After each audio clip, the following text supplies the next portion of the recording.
Hi, and welcome to Classical Stuff You Should Know, a classical podcast. Well, it's a podcast about classical things rather than a classical podcast. What would a classical podcast be? Would it be about one of the ones that's been around for a long time? what's the first No, podcast? it's like where you throw peas at people. Like a classic podcast. Where you're casting pods. Oh, so I think it's just like sowing your fields. Yeah.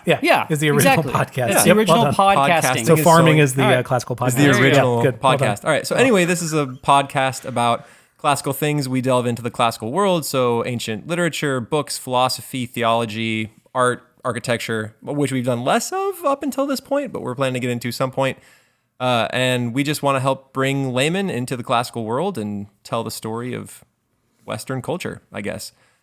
With me, I have two gentlemen, one Graham Donaldson Hi. and Thomas Magby. Hello. And we're all educators at a classical Christian school in Austin, Texas. My name is AJ Hannenberg. I teach 9th and 12th grade. Graham teaches 10th and 12th. And Thomas is the Dean of Fun. Yep, that is my official title. I wish that were my official title. Dean of Student Life, and I teach leadership at Veritas as well. Yep. So every week we walk you through some topics. And today, Thomas has some stuff for us. So, Thomas. All right, so guys, there's something you all don't know about me, and this is moderately embarrassing. Are you ready for this? Yes. Yeah. I mean, I guess- how could I not be? That's With a- that's like the with a best lead like intro that. ever. So I'm 29 years old. This is embarrassing. Ooh, Yeah, it's super when's the embarrassing. birthday? I know. I forget. May 25th. So many moons ago, I used to really be into a genre of fiction. This genre never really made much sense, like as a grouping, but the genre young adult fiction is this a genre that you all have heard of before? Oh, yeah. My judgment of this Bless you. hinges on how many moons we're talking. How many moons? Yeah, you how said long many ago? moons Great, ago? great. Because if it was like 3 moons ago, I'd be like, oh, grown man reading No, young adult. We're going to come back to this later. But I'm willing to bet you've read Narnia within the past 10 years. Everything's Is going to come that, together. Graham, is that not young adult fiction? Kids, no, it's children's fiction. So that's better? That's Yes, okay? It is better. I would You're say gonna that have to- they are... I will defend this later. Because this will come back. Actually, Chronicles will be like a perfect thing for us to end with, I guess. So after college, one of my first jobs was working for an engineering company in Austin, and I wanted my manager to like me, and my manager ran this blog where she would read and review young adult fiction, and so in an attempt to get in the good graces of this boss, I also picked up her recommendations and would read those books. And my brief claim to fame is that I read the Hunger Games, so I read the first 2 books of the Hunger Games before the 3rd book came out, which, so I was really ahead of the curve, but also before any of the movies were announced, any of those things. How impressed are you all right now? You are 0. I would take 0. Yeah. Okay, yeah. great. That seems like the approximate level. Anyway, so for a couple years, was really following the genre because I wanted my manager to like me.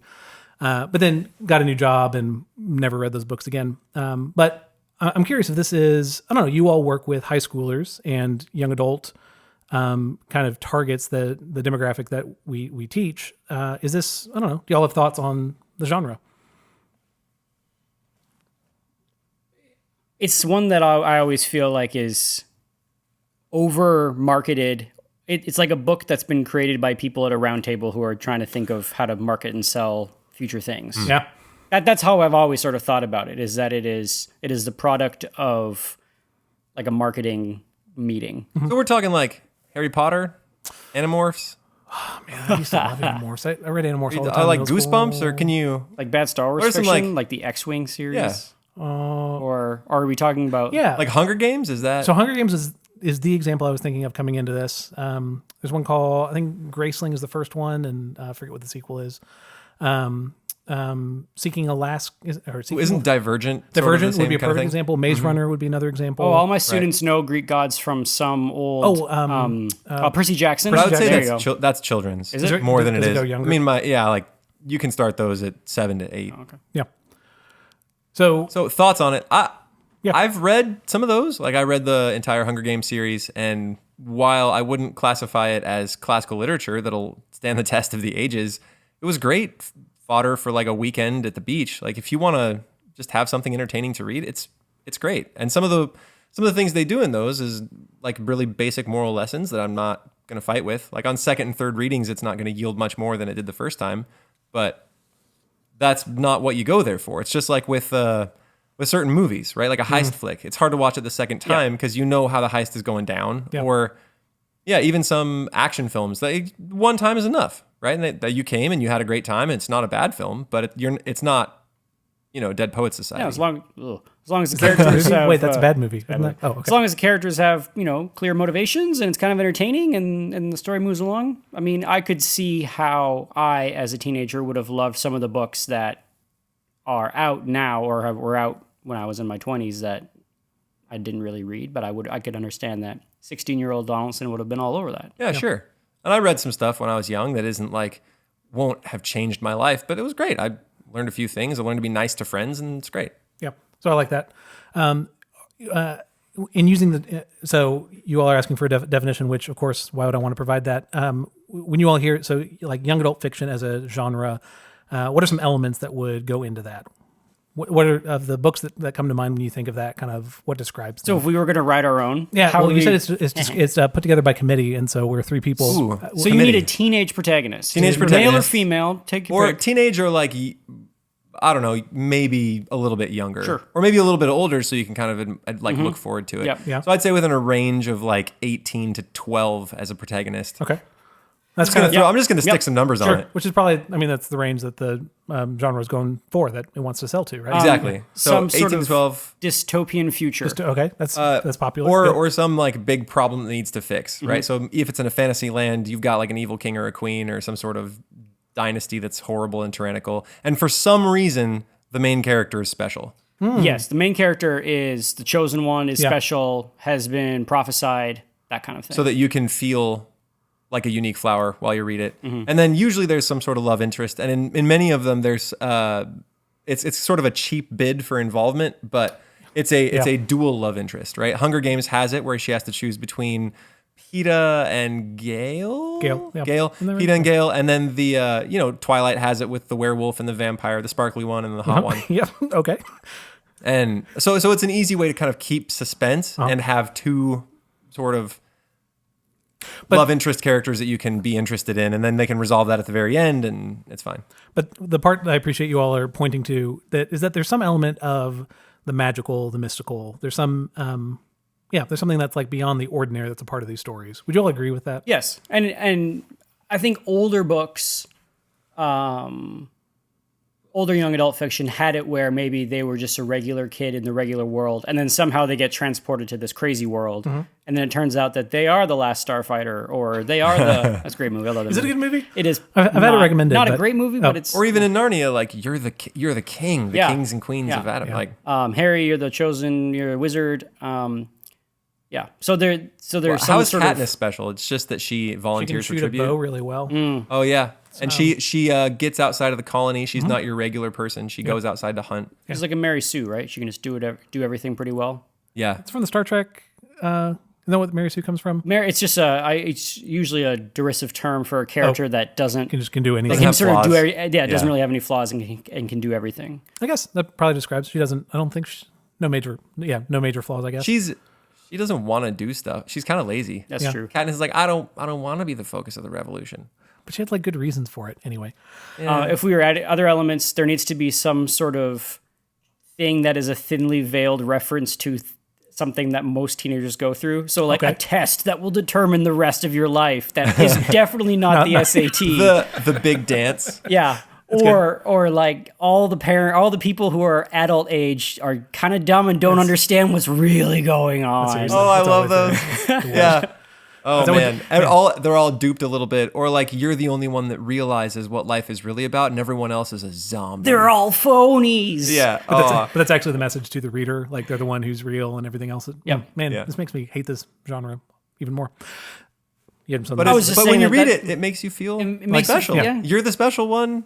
And no one realizes it. Yeah. And then you can go swimming because you're at the beach. It's great.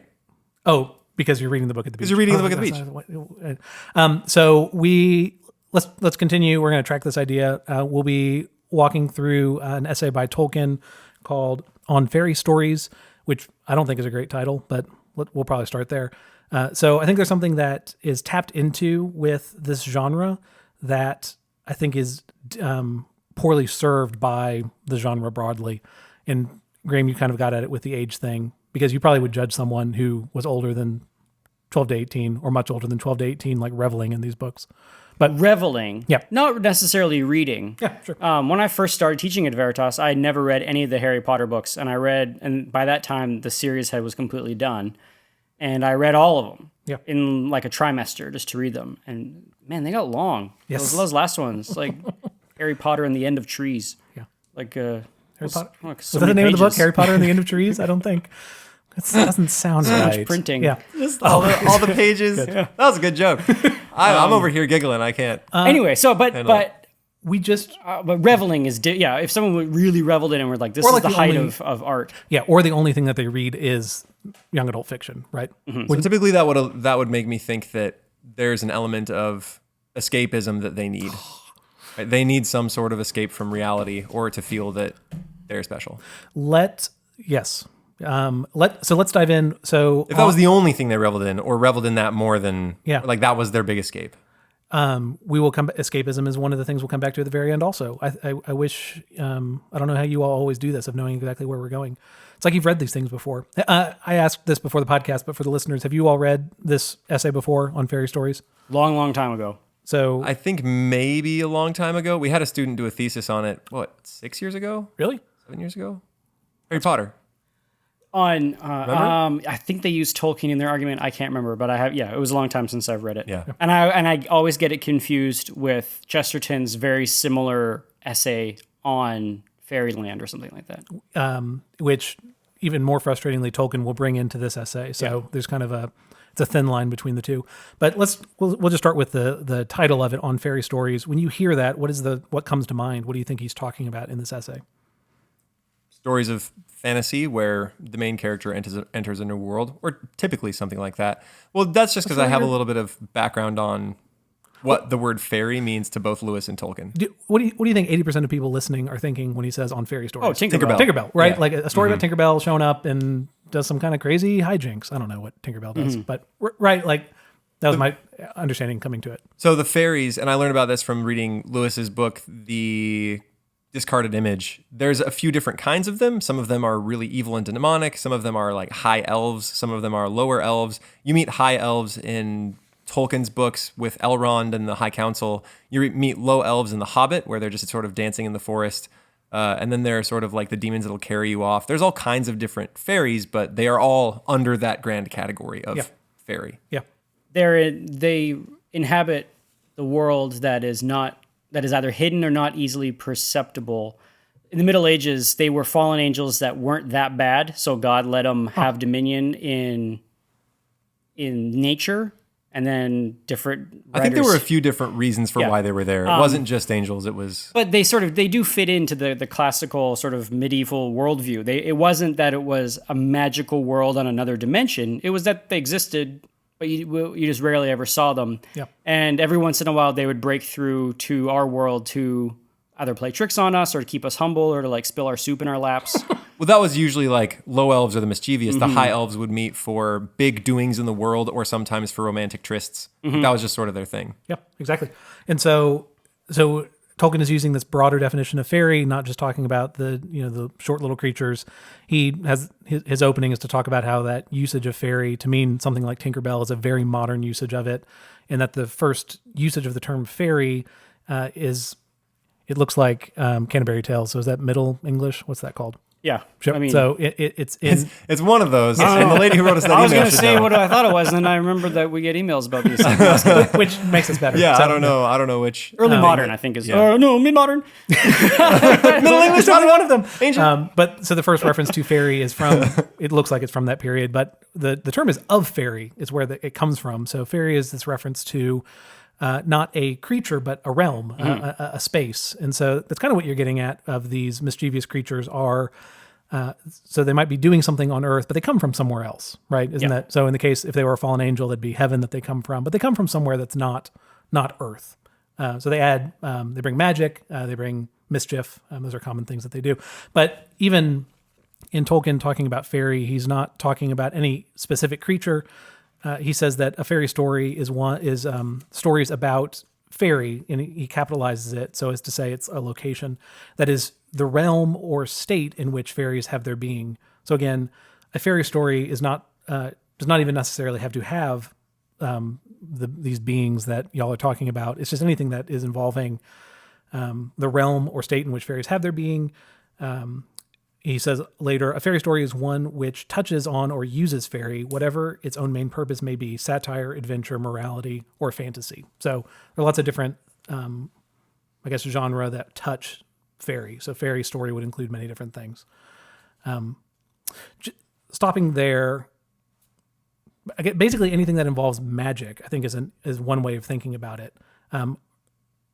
He includes in this list King Arthur. So I wanted to start there. Does King Arthur seem like, would you call that a fairy story? Does that seem like a reasonable inclusion? Yeah, absolutely. From the old medieval King Arthur for sure. Yep. So listener, if you can hear way in the distance, there's a dog trying to get back into the house, and he's fiddling with the doorknob. So if you hear that, there's a dog that really wants to come inside. But I was going to say about... And if the podcast goes eerily silent, yeah, he got back the in. dog made it in. No! Yeah, King Arthur has some crazy stuff in it. Like, did you know how Merlin dies? No. So Merlin really liked one of the... I think she was a mistress of the Lady of the Lake. Like, she was one of the handmaids. And Merlin wouldn't stinking leave her alone. And she's like, Merlin, no, I don't like you. And he's like, but it's going to happen, isn't it? And so finally, she pretty much locked him in a tower, and only she could let him out. And he died there. So basically, he was a stalker so much that the girl put him in a tower. That's how Merlin kicked it. That's messed up. Yeah, so there's magic all through that story. Yeah. Kind of changes the way you think about Merlin. Merlin was not a that creeper. cool of a dude, at least in the old stories. He's not Disney Merlin. No. So a broad definition of fairy story, the way I kept thinking of it throughout the story, is essentially anything that involves magic. So Arthur's one example he points to. He references Sir Gawain in The Green Knight, but I've not read that. Because the idea being that the Green Knight itself was a fairy, or he gets helped by fairies because he has this neat trick where he can get his head chopped off and nothing bad happens. That's pretty cool. But then he also eventually will bring in Beowulf and say that Beowulf is an example also of the fairy story. And then... Because he can bench press 12 oxen. He can swim in Scandinavia in the winter with chainmail for hundreds of miles while fighting sea beasts. It makes sense. And then I think in the broadest sense, we'll bring in Greek mythology to say that all of Greek mythology is, in a sense, a fairy story. So a story of... of magic, of The gods. Yes, but lower G gods, right? I mean, that would be the... So it's a very broad definition that he's using here. Is there any pushback there? Does that seem like the right definition? I'm cool with it. Yeah. It just seems like, I don't know, to bring in all things... It almost comes to all things which can't happen in real life. Is that Maybe too he broad? just means fantasy stories. Yes, so fantasy is a piece of it. He'll say fantasy is a genre. He has these weird things where he says don't count as fantasy, but essentially, so he says that stories about beasts don't count as fantasy stories. So like Redwall, if you were into those. I liked Redwall. Did you read those? I did. Okay, bless you. Nah. You're missing out. Or Watership Down is one I'm reading right now. Oh, Watership Down is great. It's really good. Yeah. I did not expect to enjoy Or it so like much. Frankenstein, like early science fiction. Sure. Well, he wants to separate science fiction from fairy story, but I think he will later talk about like a specific kind of science fiction, which is like it just goes on about all the gadgets that are going to exist in the future. But I think of something like Star Wars. Like Star Wars kind of has to be a fairy story. At The least Jedi, yes, and there's aliens, and... at least because of the Force. Yeah, I think the Force kind of tips the scales on that one. Yeah.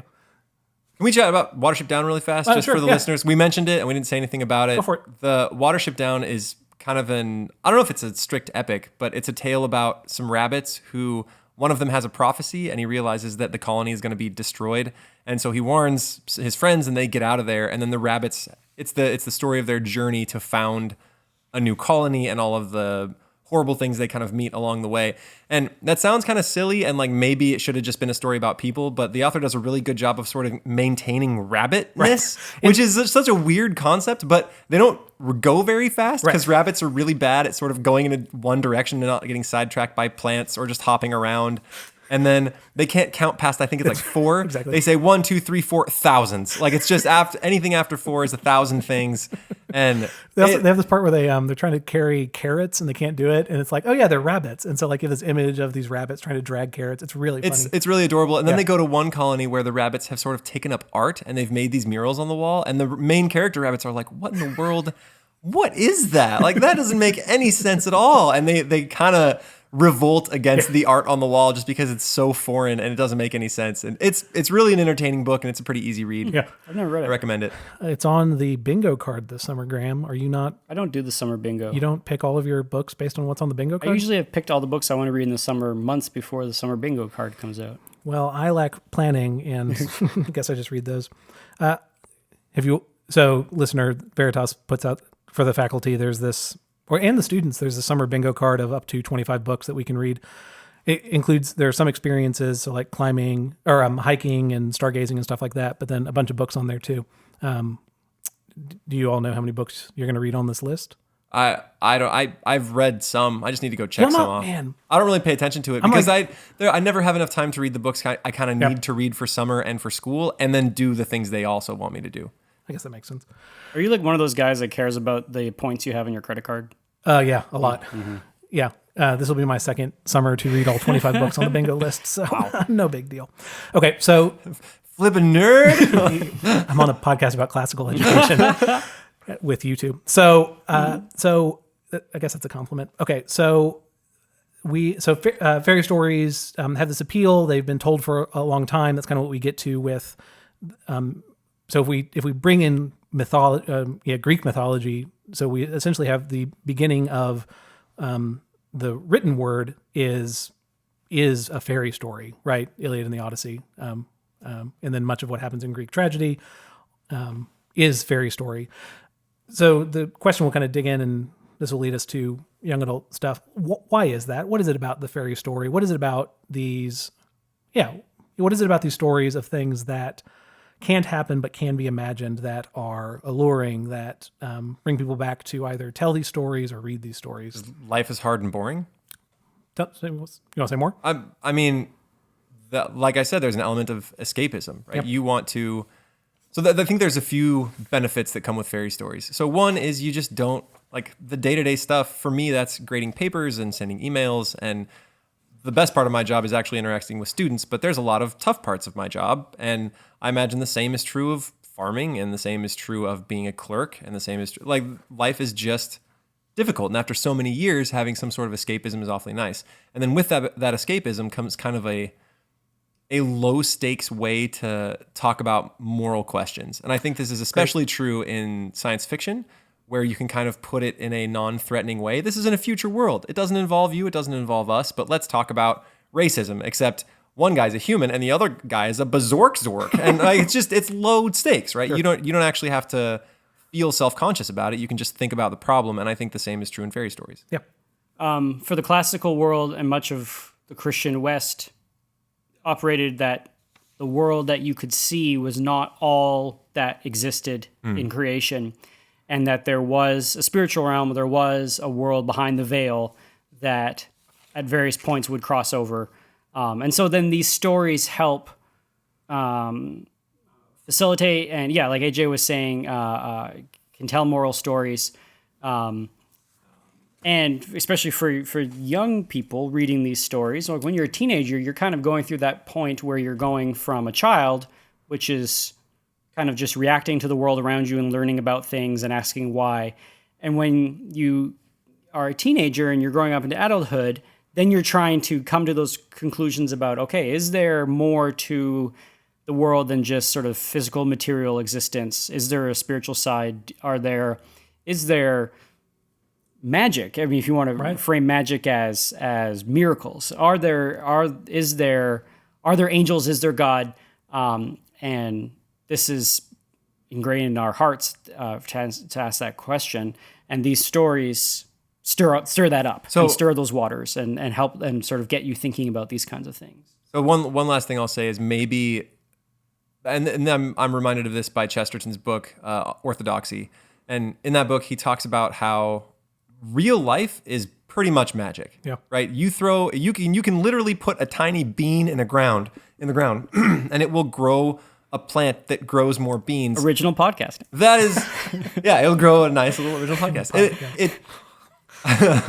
Sorry, podcasting. You're funny. But life is crazy, right? Yeah. That the plants literally drink the light that is coming from space. Like, that's insane. And that we are kind of big gooey blood balloons that have little sticks inside that keep us from falling over. Like, the world is a completely insane, magical place. And I think we forget that as we grow. And then fairy stories help to remind us that is true. Does that make sense? It does. It helps to restore a little bit of the magic that is actually in the world around you. You might look at it in a new light. I'm wondering if then fairy stories would distract from the wonder in the real world.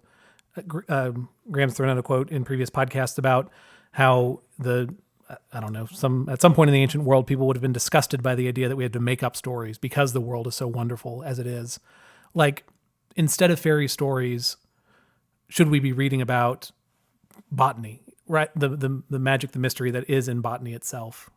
Maybe, but my inclination is to think if every room in your house is orange, the one that reminds you that every room is orange is the room that's green. You know what I mean? So it has to be a different color. It's got to be a different color. It's got to be something else to sort of highlight what's actually going on in the real world. No, I like that. So it's almost because we are so exposed to science and scientism, we need something that is magical. We need something that is not science to point us to, wow, the science is incredible. Is that? Maybe, sort of. I'm just saying something that contrasts with the real world, and then you walk outside, and instead of seeing the plants that you see every day and sort of looking past them, you think, wow, in that fairy story, there was a plant that grew to 50 feet tall. And you're like, beans are pretty cool, right? I don't know. Maybe it's just me that the stories kind of help to break me out of my funk and my monotony. I think what you're both talking about is like that there's like a healthy way to interact with these things and there's an unhealthy way. Yeah. Great. So, I mean, the kid that gets completely obsessed with Harry Potter and is just absolutely depressed that Harry Potter does not exist in the real world to the point where he hates the real world and thinks the real world is bad, is kind of having an unhealthy reaction to these kinds of fairy stories. Yep. I remember, a woman wrote a letter to C.S. Lewis saying, my son is so sad because Aslan doesn't exist and he's just a made-up animal. And he loves Aslan. And then Lewis wrote back and he says, well, he does. The character of Aslan, I mean, is what he says is even more important. He says, the thing that your child loves in Aslan is attractive to him because it is who Christ is. Yeah. The things that Aslan says and does are the things that Christ said and did. In many ways, every fairy story and this idea of a different world, this idea of a magical place, this idea of some place better that you are made for or supposed to be in, the chosen one or whatever, is tapping into our heart's desire for God's kingdom, our heart's desire for heaven, either explicitly, like Lewis is doing, or unintentionally, which is what a lot of fairy stories are doing because the genre is established, and also because it's a natural thing. Like these stories, we want to be lightsaber wielding space fighter pilots in Star Wars because the idea of a venture where things are at stake and this more real, more exciting story is sort of deeply ingrained into our hearts. Mm-hmm. I like that a lot. But you all are also getting to this tension of, even in using the term fairy story or in talking about fantasy, it sounds childish, doesn't it? Do you all disagree with that? Again, it can come back to the reaction. It can be childish in that if you hold on to it and never grow from that, but it can be like what AJ is talking about, sort of this palate cleanser where he has childlikeness. So AJ can, the way he's describing, it wouldn't be a change for me, boy. He can go outside and he can look at the world with this sort of childlike wonder, where if I looked at the world and I was like, oh, I'm in Texas and there's no Harry Potter here, that is childishness. That is sort of this immaturity.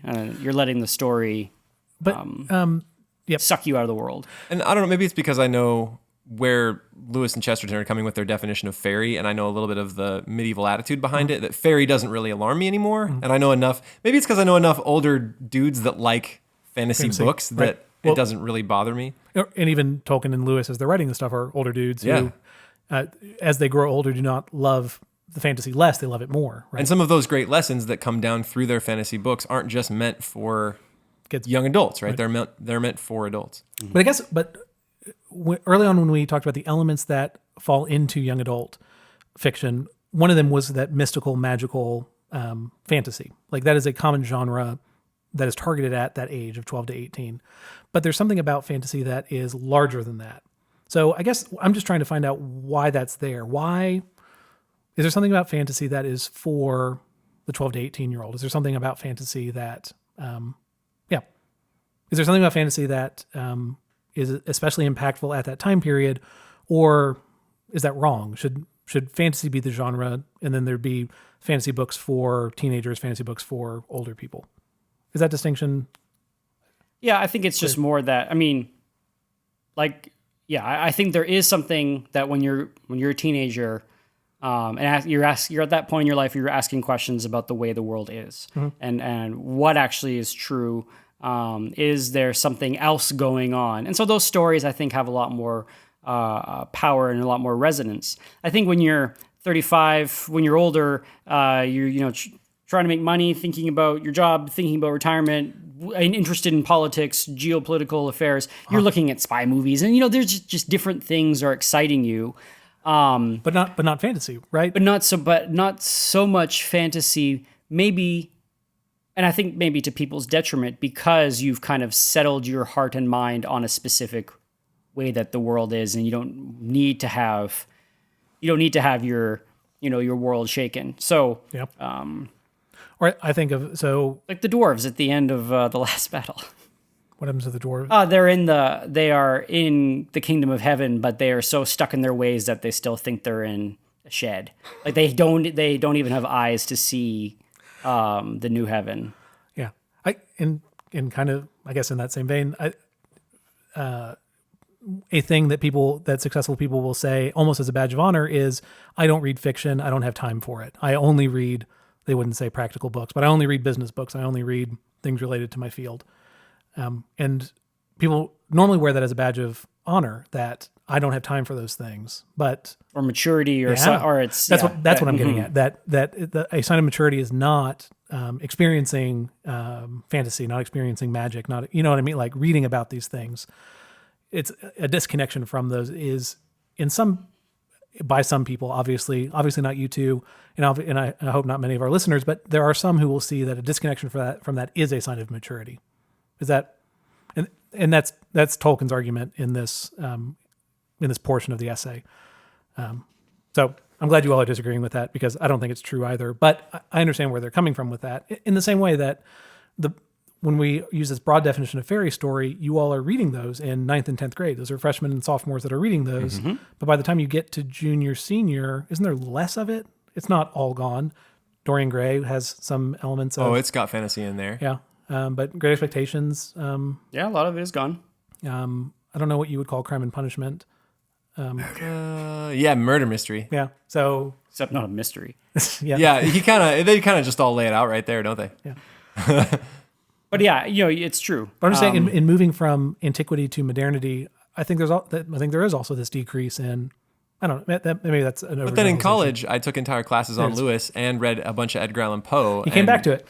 And yeah, there's fantasy there. Yeah, for sure. To be had. Yeah. I think, I don't know, maybe the temptation as we get older is to focus on the temporal and like providing for the family and making money. But I think that can be a detriment to the soul. Yep. Right. When your kids finally come and they want to play magical things with you, right? Perhaps you'll find your imagination has languished. Yeah. Which is a tragedy. But let's take that. So one detriment would be in telling a story to children, connecting with them, right? They want something more fantasy in a story. They want Putt Putt the Magical Donkey.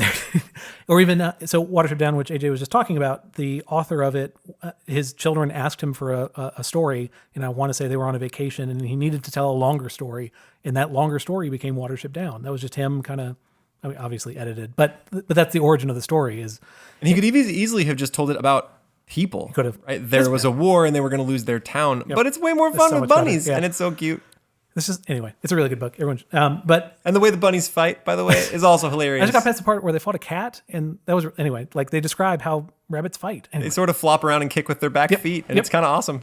So, but not so. There's that the connection of the older to the younger to the child. But there are other things that a person misses by not engaging in fairy stories or fantasy broadly. Tolkien has a few of them. One of them that's already been referenced is escapism. Tolkien identifies that as a positive benefit of fantasy. And he has this very depressing analogy of prisoners looking out of their prison windows. And like, that's what humans in their jobs are like. And fantasy is this opportunity to like look out the window. It's kind of a bummer, but the analogy makes sense, right?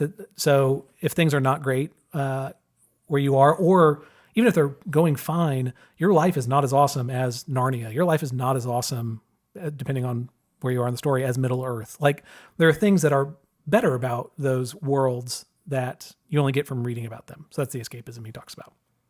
Don't want to push back or comment on escapism. I don't know that it's bad. I think it's bad in high doses. There are a lot of 100%. things that are good in small doses and real bad when you take too much of them. And that's there are large parts of this essay I'm skipping, but he makes this distinction between the primary world, which is like the real world, and then the secondary world, which is the world of the story. And so the Harry Potter example is great. So people who want that secondary world to be the primary world, there's like a sadness in that because that's not the purpose of the story. The story should be able to be enjoyed as a cogent secondary world. It doesn't have to be good because it's real. It's good because it's a good story. And you could make that case for the Iliad, the Odyssey, Beowulf. Pick anything in this fairy story genre or fairy story grouping.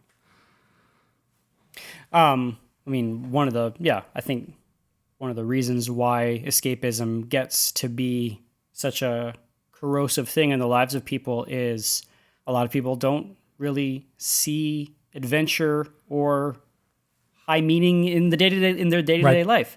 We could go off on a real tangent and talk about how, the world that we have, this modern world of catering to our desires through buying and consuming things ultimately is not satisfying for the human heart. So there is deep longing for a unified story for life. And then, so to me, it gets sad that then we come in and we continue to create kind of a whole industry around this, like Comic-Cons and Star Trek conventions, and where people are coming in and trying to give you the Star Trek or the Harry Potter experience. And it gets to this point where, it gets sort of dark because it's playing to people's desires for meaning, but it is... But the thing itself ultimately is neutered. It can't give you the real satisfaction, but it does stir up your heart that wants to be satisfied. Oh man, you're talking about such a big chunk of the modern world. You're talking about Facebook, right? Sure, yeah. It's just like wanting to interact with a real person. You get close, but it's not quite the same thing. You're talking about pornography, which is a bent replacement for sex. You're talking about like there are so many things that will.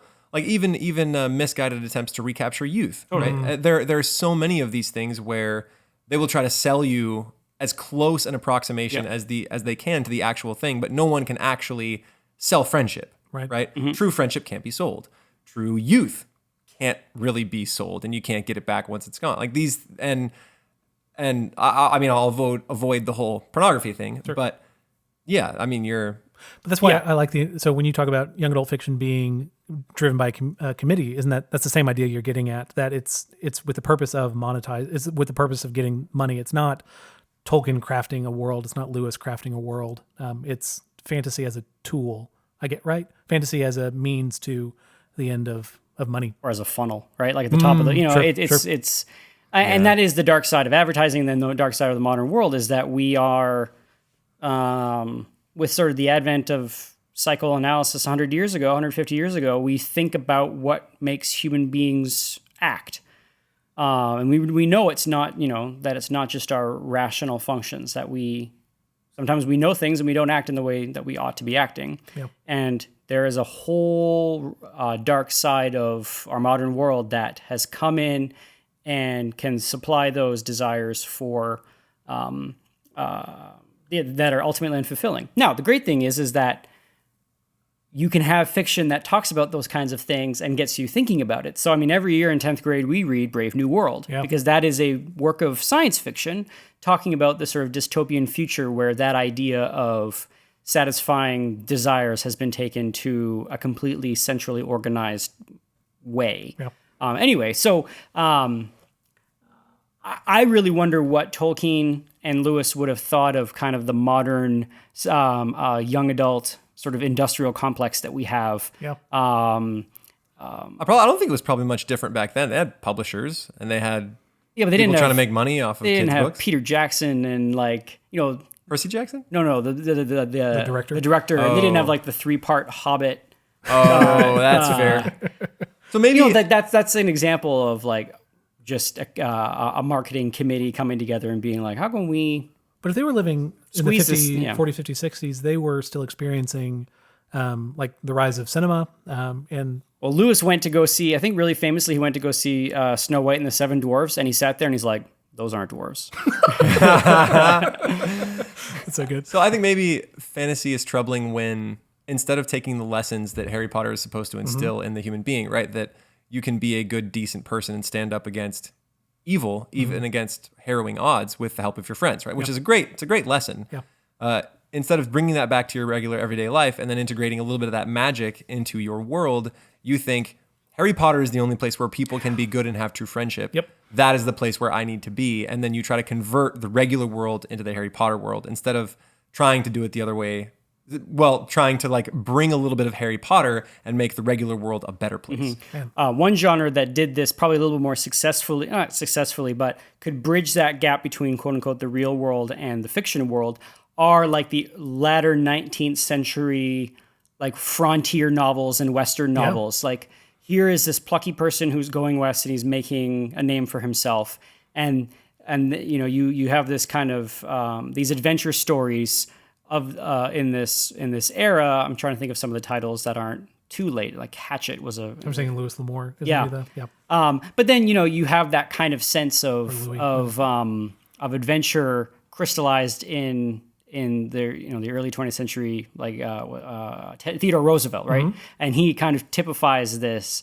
And don't you guys just want to be him? Yeah, Like, 100%. wait, Except isn't for that a the, picture like, of him riding a imperialism. moose? Is that doctored? No, it is not Isn't doctored. legit? It is legitimately he jumped He's off. legitimately riding a moose? Yeah, he jumped off a canoe and rode a moose. Isn't it in a river? in a river. You guys, You want to be him? oh, yeah. Okay, let's go. Yeah, what is it? Let's Talk become president softly and and we- carry a big stick? Yeah, We need to Like, move. maybe I don't know much about his policies, you guys. Maybe I don't know much about how he treated there's those around a him, but there's some cool bloodthirstiness in him things. that I don't like. That's what. So Anyway. his most famous speech is the strenuous life, and it's the first half of it is this like very engaging, like I want to take over the world, and the back half of it is why we need to conquer different countries. Yeah, And it's yeah. like, oh no, Yeah. You really took that to a weird place. There's Really some quickly, imperialism in yeah. there that's Yeah. not that was Is not uncomfortable. good. But anyway, my point is that like it is up to the reader, it is up to the person to take the things that they read and integrate that into making them better in this world as opposed to Yes. wanting to escape to another one altogether. So let me. But the scary thing is that technology is going to give you the easier path out. So, I mean, I think about virtual reality and how many Scares me. how many kids are going to be lost to whatever virtual reality world can give them what they want without work. And that's I think I've Virtual reality is pretty fun, though. Have you guys tried it? No, No, and I don't want to because don't. I'm scared I would love it. That's so. This number's a few years old, but it has not gone down. There are 7 million working age men who aren't working. That goes into the participation rate anyway. So there's 7 million working age who are not disabled who just aren't working, and I worry that it's video games and technology that is fostering that, and I get scared when I think about what virtual reality is going to do to that number. It's video games and pornography. I mean, it is tapping into the deepest parts of a male heart for purpose and satisfaction. Yeah, they can be achieved cheaply, right? Well, this has turned into a bummer. So let me go quickly. You guys magic. Well, maybe we'll try and re-enchant. So there are 4 goals of fantasy, or 4 things that fantasy can accomplish. That was broadly a discussion on escape or escapism, which is a word that Tolkien is fine with using. The other 3 are fantasy, which he will then eventually use the word re-enchantment. And this is the idea you all have been talking about, is that not only are these fantasy worlds incredible, but the world we live in is likewise incredible. Because what's weird is that you can't... I was not planning on talking about this, but I used to be really into the series called Dragonlance. I don't know if y'all were ever into that. It's really... I haven't, but it sounds amazing. It's super trashy fantasy. And they have this... what's it called when you have notes in the margin? Marginalia. No, but there's like a... Footnotes? But there's like they published a version that had the marginalia. Commentary? Yeah, it was the commentary edition of like the original trilogy that kicked off this huge, whatever, lots of books that I read lots of. And one of the things in there was about how they had to make this choice of what where the sun would rise and fall, and they contemplated doing north and south just to like mess with people, but they realized it wasn't worth the difficulty of like all future books in this series having to remember that the sun rises and falls in different places. And so all that to say that in fantasy, there are things that are similar or the same to our world. So if there's a magic in that world, there's a magic in our world too. AJ described it beautifully in talking about like the magic that is life. When you think about that, of life producing new life, be that in plant or animal or just at any level, there's a beauty and a magic to it that we Or like bioluminescence. There it is. That's like crazy. Yeah. Like there are insane, beautiful, crazy things in our world in the same way that there are in other worlds. And it's not just because of elves and fairies and whatever in other worlds. That magic is available. It's here in this world too. Another thing that is provided by fantasy is recovery. And this is another idea you all were grappling at, is that in good fantasy, you said Tolkien. Am I saying it wrong? Is it not Tolkien? I'm Canadian. Oh, is it how do you say? Tolkien. Okay, good. So recovery is the other one from Tolkien, that in good fantasy, the things that are good are beautiful and the things that are bad are ugly. And there's a clearness and an ease to approaching morals and ethics, and like some of that ease is really nice. Do you guys... So this is I'm just going to jump off your thing you just said, where good is beautiful and evil is ugly in fantasy worlds. Have you guys ever seen the show Adventure Time? No. No? It's a pretty good show. And it's a cartoon about a little human named Finn and his dog Jake, and they go on adventures together, and it's really touching. But there's one part where they see a skeleton who's in this black cloak, and he's like, "Do you guys want some magic rings?" And Finn is like, "Yeah." And Jake's like, "Whoa, don't go over there. He's ugly. What does that mean to you?" And Finn goes, "He's evil?" And Jake's like, "Yeah. It also means he's desperate, so you can get more of those magic rings out of him." And I was like, but it's so true. Even in cartoons, you see a skeleton wearing a robe, and you're not like, maybe that guy can point me in the right direction, right? Yep. He's got something sinister in mind, which makes it easier to sort of like learn the lessons. Yeah, and that's maybe that's part of the allure of the worlds, is that they're kind of simpler, and so like it would be easier to live in the Harry Potter world and go to Hogwarts. It'd be easier to live in the Star Wars world and like, yeah, the Jedi are cool and the Sith are bad. Like, those decisions are made much simpler. Although the Sith always have the coolest swords. They do, yeah. And there has to be balance. So, are the Jedi really good? Anyway. So, and then the final goal of fantasy is consolation, and this is, I think it's the one part of this essay that I'd heard of before. So the main consolation that Tolkien is talking about is that good fantasy will have a happy ending, and that happy ending, he says there's no word for the thing he's describing, and so he invents a word, and that word is eucatastrophe. And so a typical catastrophe is a horrible event that occurs. It's bad, it's unexpected, comes out of nowhere, catastrophe. But a eucatastrophe is a completely unexpected positive thing that comes and happens. I think of the eagles appearing out of nowhere in, I think it's Fellowship of the Ring, where they're about to get all blowed up, but instead these, or maybe is that the Hobbit? Oh, they're burned in the trees. Oh, it's in the Hobbit. It is the Hobbit, yeah. Well, the eagles coming in and saving come them later, from and they come at the end of Lord of the Rings. They do, but they come when the goblins are burn their trees down in the Hobbit. But so is this just sort of his like easy out? It's his what is it? Deus Deus Ex Machina is just like, Eagles. and Deus Ex then because bird. I couldn't figure out how to get him out of Mordor, eagles. Well, I mean, but it works, and Yeah. and there's this joy in that happy ending that we also have happy endings, that we also that there is joy to be had in the world, that life is not all misery, and that is a thing that fantasy can remind us of. And this eucatastrophe, what Tolkien says is that the eucatastrophe is the thing that pushes through the story and into the primary world. That there's a message behind that is true and real to us as it is in the secondary world.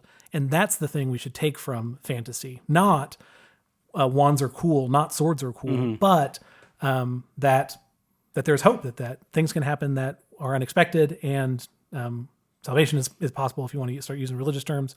But That evil will fall because is. it is blind to Good will win. certain qualities of men. Yes. Right. That's not true of all. I mean, different fantasy stories will sort of show their cards or show the cards of the author in their endings. Yeah. So, if I recall correctly, the ending of Hunger Games is like the rebellion or the people that took spoiler over. alert for anyone, whatever. so skip 30 seconds if you don't want. The people that like took over to restore justice actually end up being tyrants themselves, and Katniss kind of just retreats to the woods, kind of bummed. Don't they return to the Hunger Games as an institution? I think They don't want know. to. Okay, so the ending of the third Hunger Games book, so Katniss gets to the Capitol, and Coin, the leader of this rebellion, is taking over essentially from President Snow.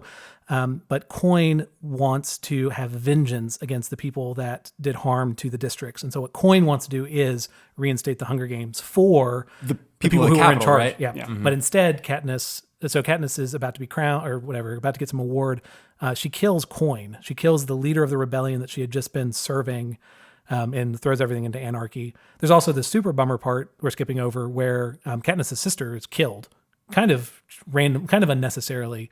So there's all. It gets real dark in the third So I book. mean, Very dark. but my point that is is the message. I mean, that is the message is that like history is just one expletive thing after the other, to borrow the phrase that I have censored for our listeners. Yeah. Or that power, whatever the trite line is of power, absolute power absolutely corrupts. And Sure, and then that is that author's view. That is, I think it's Suzanne Collins.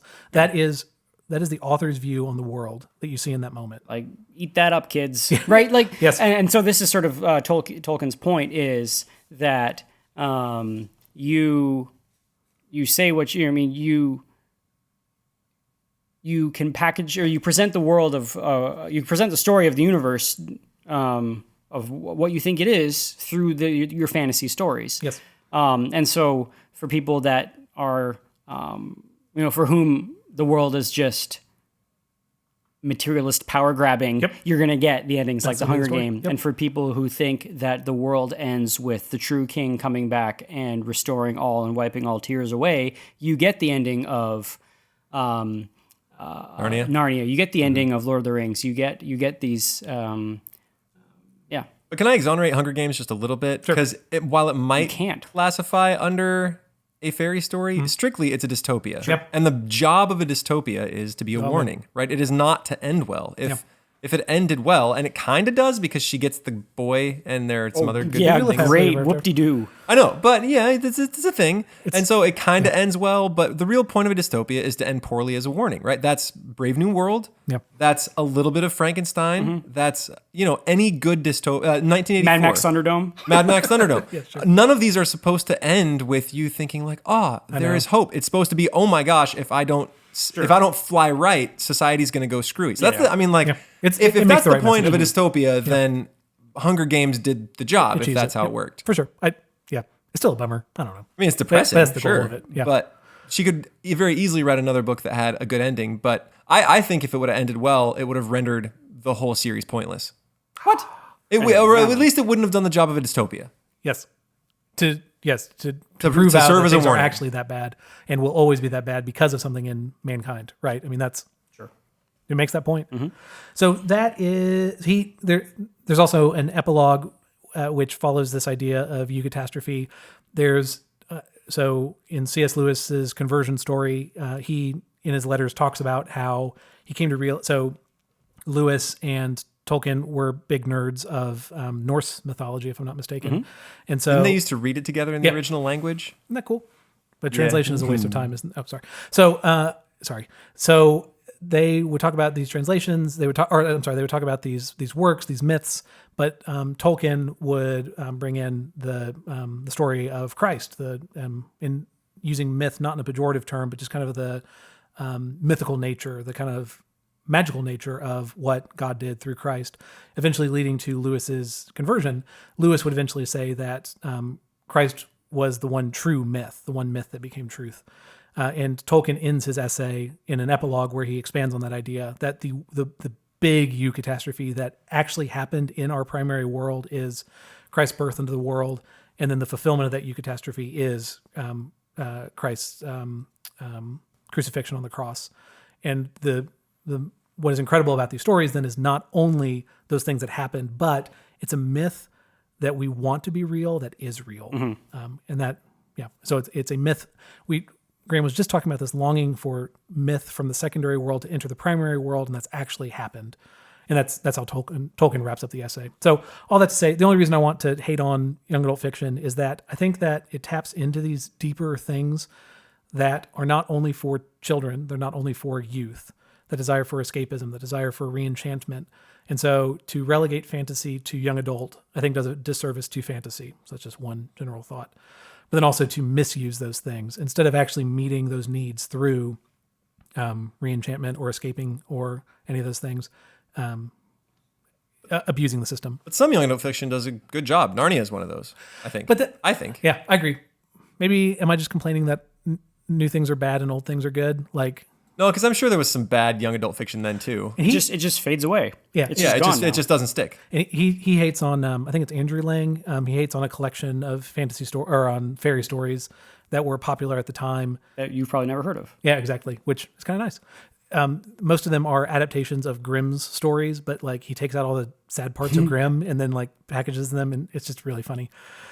Just like I'm wagering that the Hunger Games, while entertaining, they're not the kind of thing that you keep around and then pass on to your kids. Exactly. Because there's 1,000 more iterations of it coming in the coming decades, and it doesn't serve your heart in the same way. Totally agree.